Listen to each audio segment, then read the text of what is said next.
Hello fellow woodworkers and welcome to this week's edition of the Garage Workshop, and this week we're going to be making a roll the intro.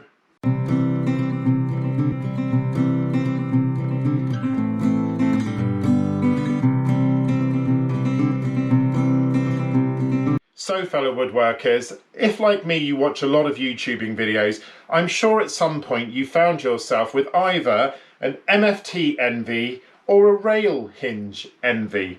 In this week's video, I'm going to see if I can create a rail hinge cutting system for my workbench. Now, I have to say the majority of what you're going to see in this video has come from the template from the fantastic video that Tamar did at 3x3 Custom. I'll put a link in the description. I was so impressed with that video and with her rail hinge system that I went onto her website, I downloaded the 3D printer files, I paid for them, and in this video I'm going to see if I can create a similar product. Now this video is the first part in what will hopefully be a two-part video around building my own MFT table, but that's to come in the future. In this video, I'm just going to focus on the rail hinge cutting system and see if it's as easy as it looks.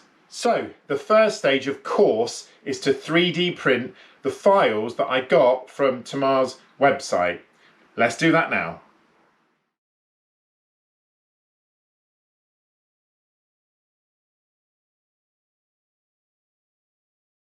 So fellow woodworkers, you can see the pieces have all been printed. They just pop off because obviously the A1's got a heated bed. These are the two sort of connecting sides, and this is the actual main hinge, which we'll take a closer look at. I actually did print a test hinge, which I'll give you a picture of in the top corner. It looks like it's printed really well, but you will have seen earlier in the year, hopefully, my 10-minute tool review on this printer, the A1 printer. But just look at the poop, the 3D printed poop that has come out of the printer from printing that design. It took 17 hours as well, mainly because obviously I printed it in two different colours. Had I kept one colour, it would have been a lot better, but that is a lot of 3D printed poop. So fellow woodworkers, hopefully you just saw a bit of video of this printing. I just want to talk you through where I'm up to. So I did the test print, which is what Tamar did in her video, just to make sure, and the hinge works really well. I'm not sure if you'll be able to see or how well you'll be able to see that, but the way that she's designed it, it's designed with inbuilt friction, and this just printed out as one whole bit, but obviously I wanted to test it, so I printed that out, and then I printed out all of the components which you can see in front of you. This is the key part. This is the main sort of angled hinge, and when you first break it apart, it sort of snaps. I've already done that, but it is under a really good bit of tension, and that is just because obviously this is printed as one whole unit. So this bit effectively is where you're going to put your rails, so I'll talk you through that a little bit, but basically that's the first bit. This second bit is actually for the opposite end. Now for me, I'm not going to be using this part of it yet because I'm just setting this up sort of temporarily on my workbench until I get my MFT table, which I'm going to do. So this works in tandem with that. So I'll give you a little bit of a demonstration. And then you've got the two angled parts that fit inside these bigger bits, and as you can see they're all really nicely manufactured, and they've got a little shaped hole for a track bolt. So effectively this is how it works. This bit attaches directly to the bench on one side, whichever way you're going to have it. Now you do need to have metal track rails obviously on either side for these to work on. So that attaches, you put screws through there, bolts through there, and you attach it on to the metal rail. This then sits inside that and is attached here with another bolt, which is obviously why that is there. So that attaches, and that's at the sort of far end, or far enough away from the cutting end. So that sits there like that, and then on this side you have to imagine, obviously there's a big part of the desk between it, exactly the same thing this side. This attaches to another metal rail that you've got, and also it's got another shift to move the height. So that sits there. This sits inside of it like so. Okay, these two bits, these it says are sort of supports for the bolts. I haven't quite worked out where they are because they're not in Tamar's video, and I've not quite worked them out yet. So effectively you have this sort of system, and then the rail sits on here and across there, and it's completely adjustable every way. You've got adjustment here, so you can move the whole unit up and down so you can get it level with the top of your workbench, and obviously you've got this big ring of adjustment here so that you can cut material up to that thick, and the same on the opposite side. So I've got all of the bits that I need. Now, I did say this, I think I said this at the beginning, at the moment I'm just creating this to go onto my workbench. It's not going to be on an MFT table like Tamar has got in her video. I'm hopefully going to get to that point, but at the moment I'm just going to attach this to my workbench just so I've got something that I can use to cut. And it's going to be a little bit awkward because obviously the way that I am going to cut is going to go across the length of my workbench. Now luckily my workbench is just about square, but I'm going to take off the router that I've got on the other side in the pocket hole because they're falling off anyway. Now I've got a dedicated router table, so I'm just going to fix it from the top. Apologies if you can hear the plane. I'm just going to fix it from the top so that I've just basically got a workbench. Now obviously those of you that are following me will then realise that this bit won't actually be in play.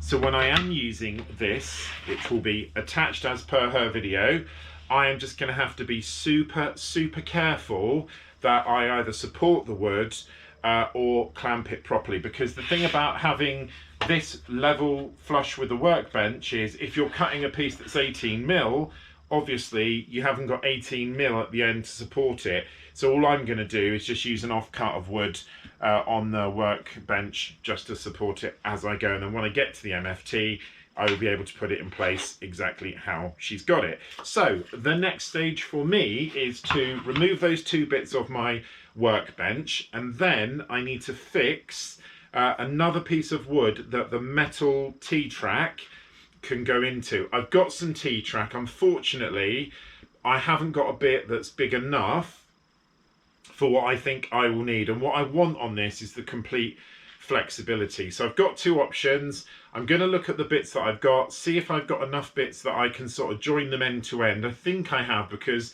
I know originally I had a piece that was 1 meter long and I cut it down, so I'll put that back together. Or I could probably buy one, not sure yet, but I do need to get a piece of wood that's going to span here, and I need to get it exactly 90 degrees fixed onto the end of my workbench, because if I haven't got that 90 degrees, none of the angles are going to work. So a very complicated explanation, which probably was 5 minutes long, but now you understand where I am. So the next thing to do, take those bits off the end and let's find a piece of wood that's going to fit on it.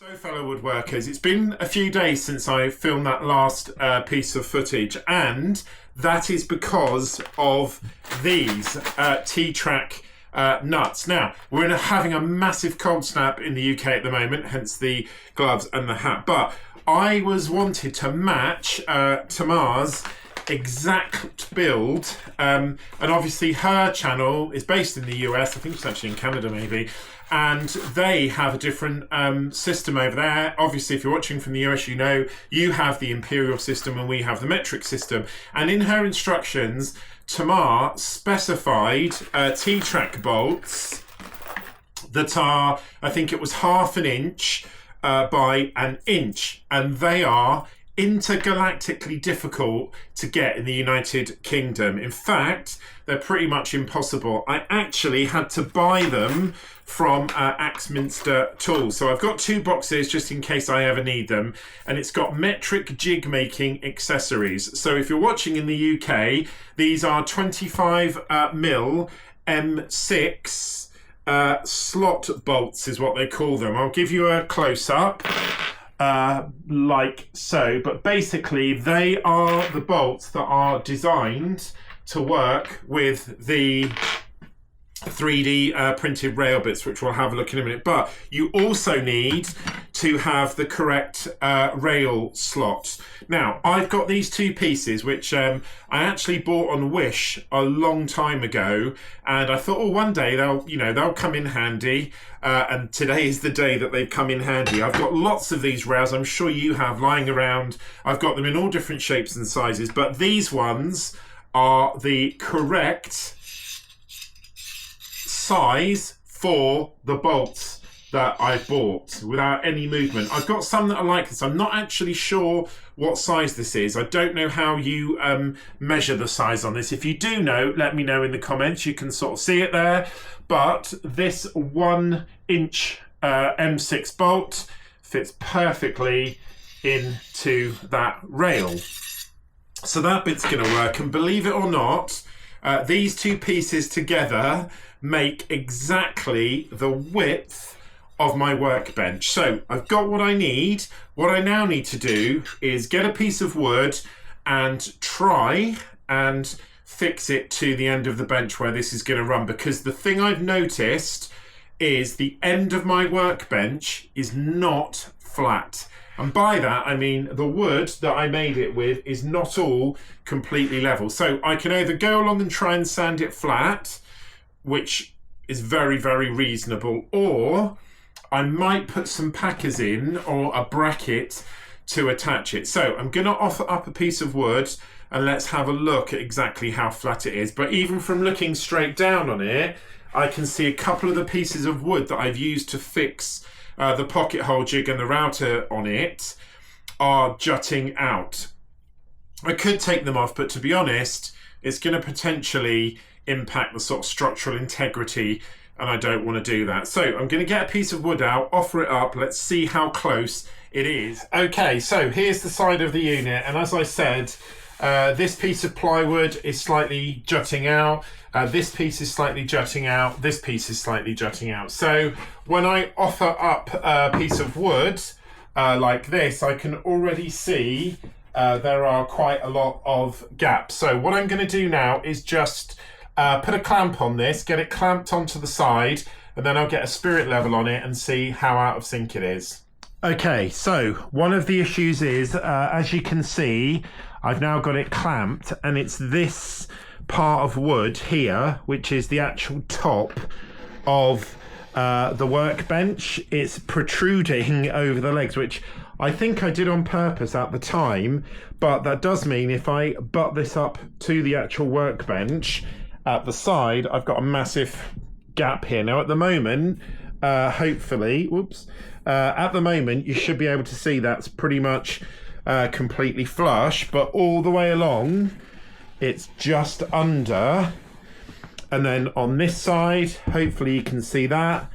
A bit difficult to see with a clamp in the way, but this side, hopefully you can see it's pretty flush there as well. So my problem here essentially is I've got a choice. I either bring it up level with this and pack it out, or I leave it where it is. Now, how this is going to impact is really pretty straightforward. The way that it's going to impact it is it just means the height at which I can sort of adjust the hinge, the bracket hinge, is going to be reduced. And obviously that plywood on there is 12mm plywood. So effectively, I'm going to lose 12mm in cutting height. But because this is only a temporary measure and it's not going to be the final end result, I'm not as worried about that as I would be, because I am eventually going to make an MDF top for this workbench, and when I make that MDF top for the workbench, this will be installed the way it is on Tamar's channel, the way it's designed to work. So this is a sort of temporary measure at the moment to see if it works, so I'm not too worried about that. But let's now get a spirit level on it and see how level it is. Okay, so let's just get a level on it. As you can see, I've just clamped it up, which you'll have seen. I have noticed that it's hanging down a bit, this side. It seems to have dropped, so I'm just going to see if I can raise it up a little bit. There we go. So let's just get the level on it, see how it looks. Wow, almost completely flat. It needs to slightly go up this side, but I think actually there's a piece of wood there which was like one of the spacers from putting the top on, which I can see, so I can just knock that off with the multi-tool. It'll only be a second. It's more whether it's flat this way, so let's get the level on it. No, so as I can see, it is out. The wood is actually sort of buckled inwards. It's not by much. If I get the level, we're talking probably 2 millimeters out. So a tiny packer on either side will get this piece of wood where it needs to be. So obviously this piece of wood isn't going to be enough to sink the rail into, because the rail is going to go there like that. So I've got another piece of wood which I'm going to put on the top that's exactly the same as this. I'm going to stick it there, and obviously then I can use that to support the rail. So let's get this wood cut down to size, get the other piece, and start making that now.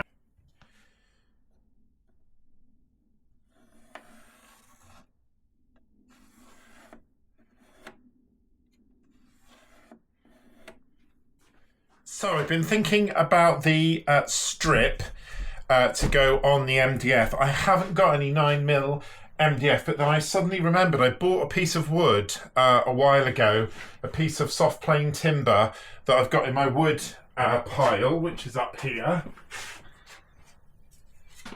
And this is a 2.4 metre strip of planed smooth timber.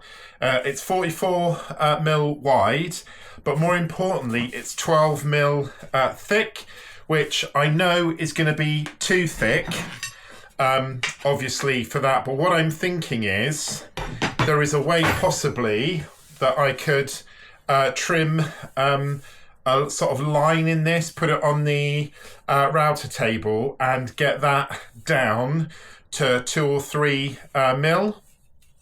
So, or put it through the table saw, one or the other. So if I was to do that, then I could have this strip sitting on top of the MDF with this rail sitting sort of there, if you see what I mean. So I know it's a little bit of extra milling, but this wood is sitting around doing nothing, and I think potentially this is going to work. So what I'm going to do is cut this to the right length on the miter saw now, and then I'll start getting it through, either through the table saw or through the router table. The only thing that worries me about the router table really is the amount of passes potentially that I would have to do, because I have got to get it 3 mil thick, whereas if I run it through the table saw, I also run the risk of the cut not being straight. But whatever, let's get it cut down to the right length first.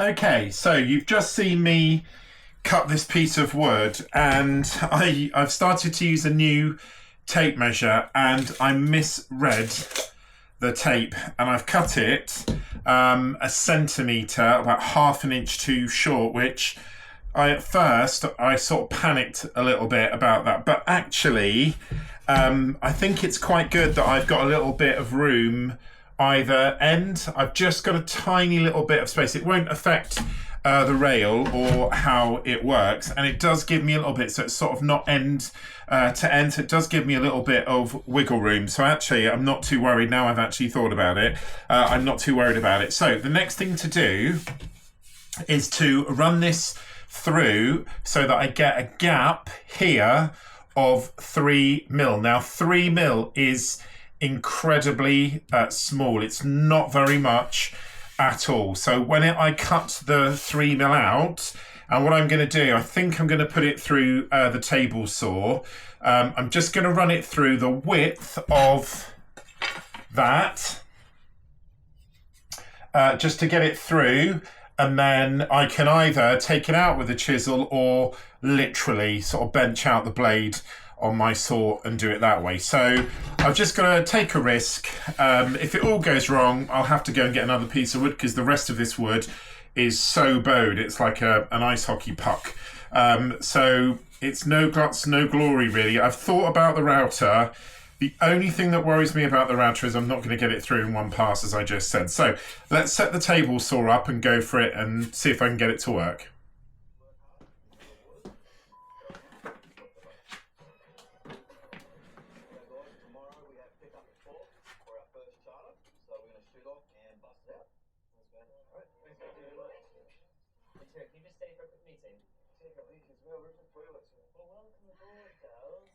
So as you may have noticed, I've deliberately talked a lot in this one rather than done a commentary. So once I cut it through the wood saw, sorry, the GoPro conked out a little bit there. It's been really struggling in the cold weather. I just glued it using Type Bond, same sort of gluing as normal, same procedure as normal. But the one thing I was very conscious of doing was trying to get as much glue on there without the risk of getting any spill out on the edge, because obviously that edge is going to be the edge that the blue sort of rails were on. So I got it all together, clamped it, and I was really precise when I clamped it up, because I wanted to make sure it was as level as humanly possible, which it really was. And again, as I mentioned, I think I've already mentioned it, I didn't want to leave this outside. It was actually -4 overnight this night, and there's no way the wood glue would have stuck. So I took my time, got all the edges nice and lined up, and then chucked on quite a lot of clamps, and then brought it in the house to let it dry overnight, which thankfully it did, and it was absolutely perfect the next morning.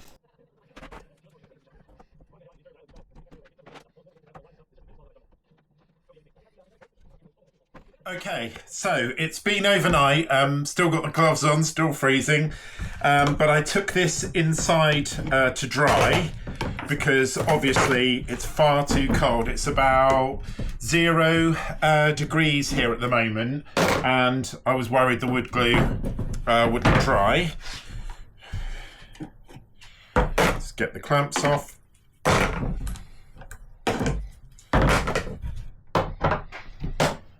Okay, so that's all nicely stuck. The next thing I'm going to do is just do some pre-drilling to attach the rails, like so. I've checked the rails are all exactly as they should be. The only slight problem is this rail. Not sure if you can probably even see that, but it's about 0.5 millimeter sort of slightly bowed, so it needs to be attached. So I'm just going to pre-drill. I've got some really small screws that are just going to go in there, just tack it on, then we can attach it to the side, and then from there we're all good to go. So I really took my time with this drilling, and I was as precise as I could be. I did each rail one at a time to try and make sure I had the sort of continuity so that the rail bolt would slide through. I just used really small screws, because obviously it's only 12mm MDF, and I was just very conscious that everything was flush and everything was true, and thankfully it all lined up and matched up really well, which was what I was hoping for.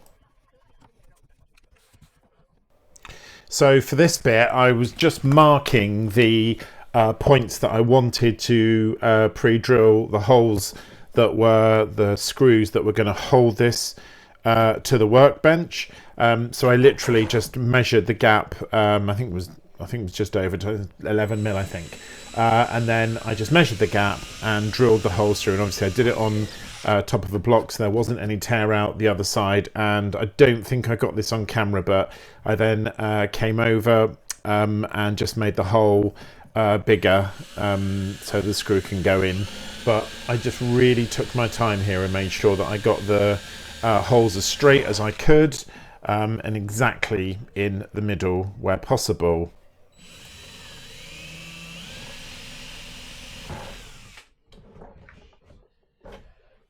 Okay, so the rail is attached. It is hanging over on one end, but I don't want to cut it and leave it flat because I know that when I do this, when I've got an MFT table, I'm going to use that again, and I will probably need that length. But having tested it with the T-bolt,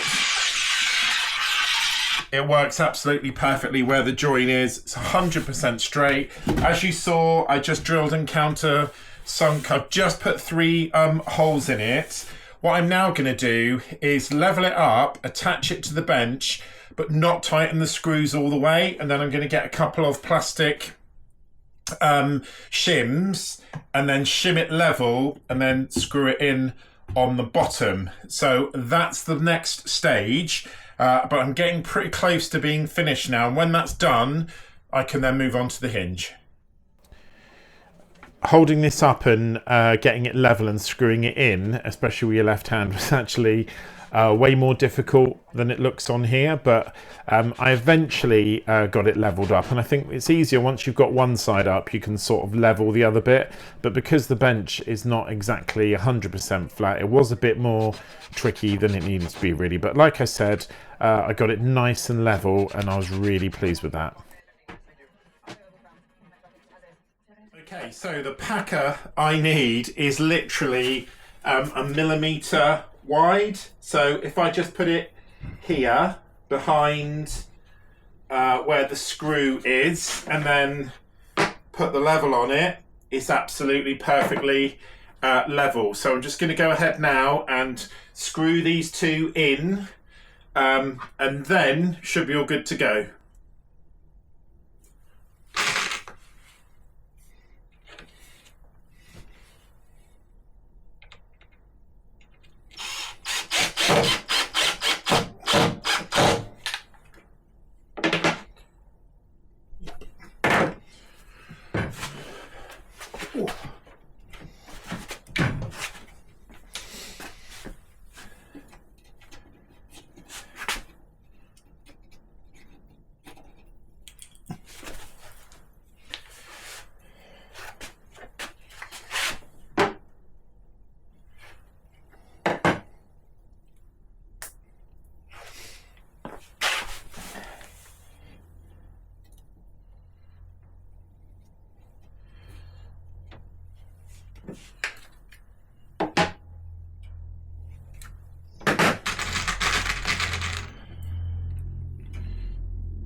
That's all. The rail is all attached now. The last thing is just the hinge. And if you remember earlier in the video, I told you there were 2 of these pieces and I wasn't really sure how they worked. But having looked at it, literally these 2 pieces are here to help secure the rail. Now, depending on the rail that you have, this is my Parkside rail.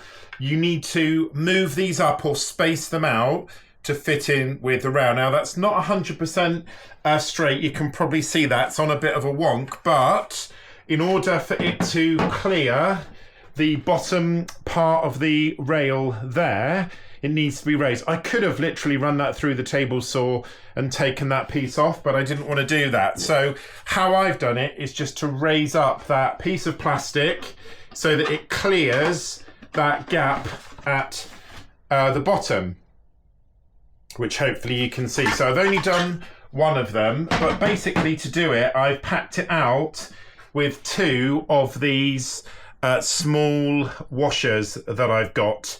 I literally just did that. So to attach the second one, obviously put the bolt completely through, then attach the 2 smaller, and they only just fit on the bolts. Hopefully you can see that. That then, excuse me, that then goes through the hole, and then I attach another washer just to stop it being swallowed up with the bolt, and then the bolt on the top. Now, interestingly, something else I'll point out to you in a second. So I'm just going to hand tighten it now. It's in line, and just putting on a number 8 spanner on the back to hold the nut in place. And I'm not going mad and over tightening these. I just want them tight enough that they're going to sort of stay roughly in place, because obviously, you know, this is only PLA plastic. Oops. But there they are fitted. The interesting thing, I dropped this hinge yesterday, and you can probably see it's got a big crack in it, that side. Now, I could glue it together, but to be honest with you, where the crack is, it's not relevant in any way, shape or form to what I need it to do. It doesn't affect anything at all. It doesn't affect the hinge, doesn't affect anything. So I'm ready now to go for my first fit to see if all of this works. As I've come to do the final connection between the hinge and the guide, I've noticed quite a big problem.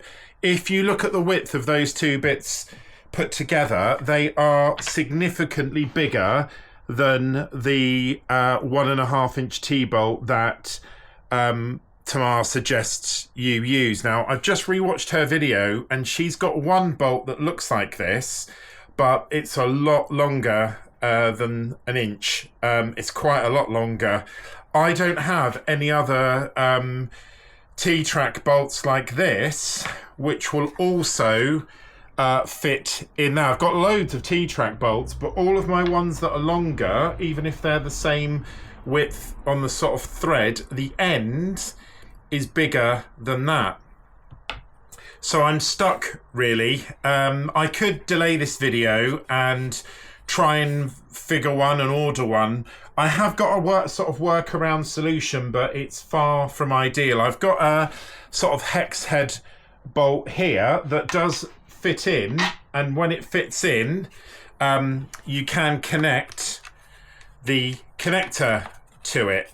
But of course, the problem is you can't tighten it, because when you turn this to tighten it, it just rotates the hole. So I can have it on there, but of course the problem is then it doesn't hold it in place enough. So I've got 2 possible workarounds, and obviously these are all problems that I can sort out when I do this on my MFT bench when I get to that point. What I could do at the moment is just try and wedge something in there to stop the bolt moving, just so that I can sort of get this working, really. Or I can adjust it, get it to the right height, take it out, get a pair of pliers in there and tighten it up that way, which is not ideal at all. But I think in the first instance, just to see if this actual sort of thing will work, that's what I'm going to do. So I'll connect it in there. I'll raise this up. I'll get a piece of wood that I want to cut. I'll raise it up to where it should be, and I'll mark it on here in pencil. Then I can take it out and I can do it that way. It's not the way it's meant to be, but that was a bit of a curveball. I just presumed that because they were the length of T-track bolts that were in the video, that they would do everything, but that's nowhere near long enough. That needs to be probably at least another 1/2 inch or another centimetre longer than it currently is. So very frustrating, but that's the way it is. I mean, I can get these bolts. It's not an issue.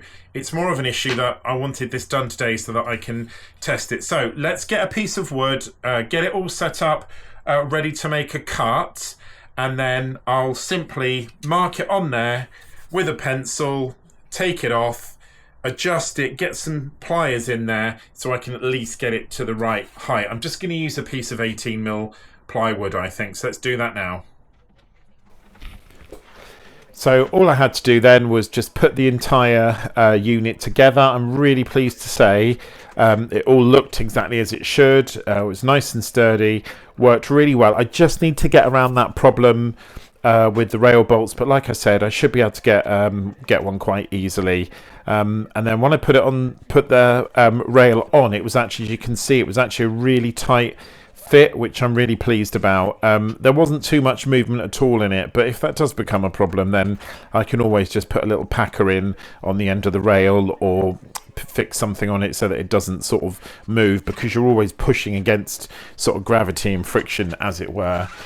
So when I've done that and it was all ready to go, it was time for a little test, and as you can see, it went through really well. It made a really nice straight cut, and the rail moved a little bit at the end, but again, that's a nice easy problem to fix when I come to actually make cuts with it.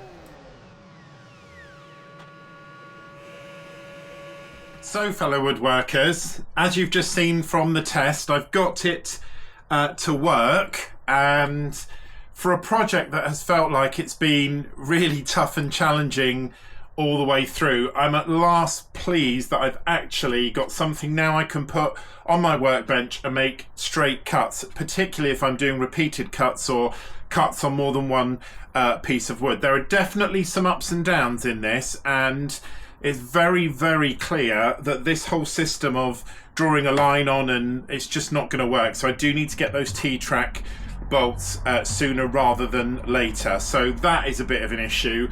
Obviously this is designed to have another bracket at the end, so propping it up with wood isn't ideal, but to be honest with you, that's not the end of the world. Making the cut as well in future, I'm going to make the cut right near the end of the bench. Obviously with this I can literally go right on the end of the bench. I can even run the saw off the end of the workbench, because I've got enough space with this bracket that if I bring it all the way over to the left, it'll go off. So some definite things that need to improve, and some sort of disadvantages, but the main advantage is it's turned out exactly and done exactly what it should have done. It's given me a setup where I can make really good, nice straight cuts on my worktop, and again, I can just make those repeatable cuts. So overall, I'm pleased. Not too pleased with some of the things I found out along the way, but that is woodworking, and for all of the massive successes you have, you also have things that don't quite go your way, and I would definitely say this is one of the things that didn't quite go my way, but it's over, I got it done, and it's now given me what I wanted it to do. So thank you so much for watching this week's video on the Garage Workshop. I hope you've enjoyed it. Please let me know in the comments where you think I went wrong, where you think I went right. Give me some advice. Let me know what you think of the project. It's really important to have that feedback. If this is the first time at the Garage Workshop, please can I ask you to subscribe, like and comment. It's really important to the Google algorithm that YouTube uses. If you are a regular viewer, thank you so much. Don't forget to like and comment, and I'll catch you on next week's edition of the Garage Workshop. Take care, fellow woodworkers.